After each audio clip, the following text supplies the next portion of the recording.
Chloé Volmerlo, photographe professionnelle. Pour des images tout en profondeur. Salut mon petit chou! Maintenant que tu as bien fait Mumuse avec les ISO, l'ouverture et la vitesse, oui, enfin si tu l'as pas fait, tu peux encore cliquer ici, là ou bien là. Puis bah moi je vais attendre parce que ça me vexe pas du tout, ça me gêne pas, enfin ça fait des mois que j'ai fait ces tutos, mais c'est pas grave, je m'attends, je suis pas du tout vexée, je le prends très bien, je suis très calme. Ça y est, c'est bon? Cool.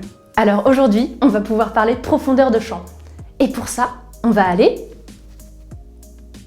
dans un champ.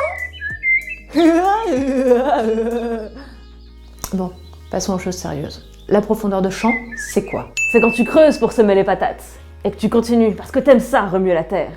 C'est ça qui fait la profondeur de champ.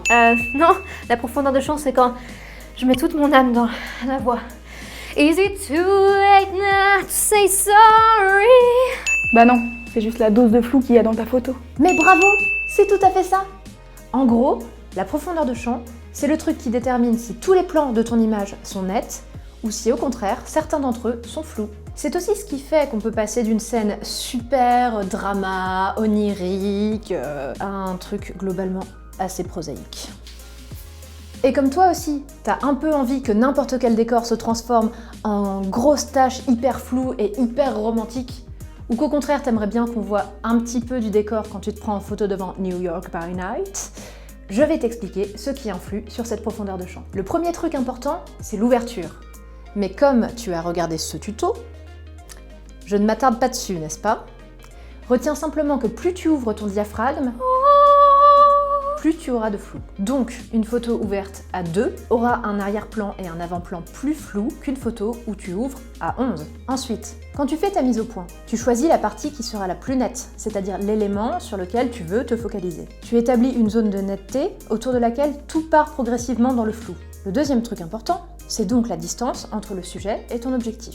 Admettons que ma zone de mise au point soit à 5 cm de mon objectif. Tout ce qui est à 5 cm de mon objectif sera net, même si moi je m'en fous. Par exemple là, je veux continuer à shooter mon petit poussin mignon que j'aime. C'est lui qui m'intéresse, donc je fais ma mise au point sur lui. Mais v'là-t-il pas que son copain le lapin se ramène. J'ai beau n'en avoir rien à faire de lui, s'il est à la distance optimale de mise au point, il sera net aussi. Alors que franchement, je l'aime vachement moins que mon petit poussin d'amour. N'oublie jamais ça. Ton appareil photo n'est pas assez intelligent pour comprendre sur quel sujet tu te focalises. Il se contente de capter tout ce qui est à peu près à la même distance que le truc que tu as déterminé comme intéressant. Même si ça induit de mettre en valeur ce gros nul de lapin. En revanche, plus ton sujet et donc ta mise au point est proche de toi, plus ta zone de netteté sera courte. Regarde par exemple ces deux photos de champ prises à quelques secondes d'intervalle seulement. Dans les deux cas, j'utilise le même objectif 50 mm ouvert à 1.4. Donc très ouvert pour obtenir beaucoup de flou.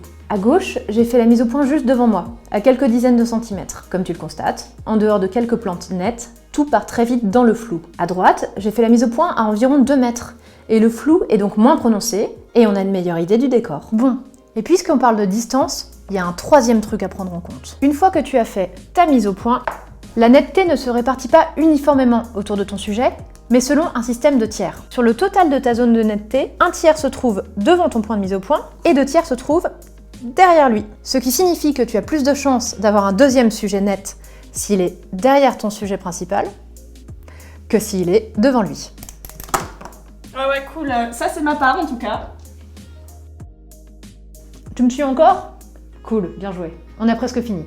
Le dernier truc qui influence la profondeur de champ, c'est ton choix d'objectif, aussi appelé focal, qu'on mesure en millimètres. On en parlera davantage une prochaine fois. Pour le moment, retiens simplement que plus ta focale est longue, plus elle agrandit ton sujet, plus tu cadres donc serré. Et surtout, plus ta focale est longue, plus ta zone de netteté sera courte, donc plus ta profondeur de champ sera faible, donc plus tu auras de flou. Tu obtiendras donc plus facilement du flou si tu shootes au 105 mm que si tu shootes au 18 mm. Parce qu'en fait, 105 c'est plus long que 18. Petite astuce, si ton appareil photo ne te permet pas de changer d'objectif, tu peux te contenter de zoomer. Ça marche aussi pour raccourcir ta profondeur de champ, à condition qu'il s'agisse d'un zoom optique et non d'un zoom numérique. Pour ça, t'as qu'à lire la notice technique de ton machin et puis débrouille-toi. J'espère que cette vidéo t'aura été utile et te permettra de réaliser les images que tu as en tête. D'ailleurs, n'hésite pas à me montrer tes tests dans les commentaires. D'ici là, sache que Arnold le Poussin t'adresse ses sincères salutations.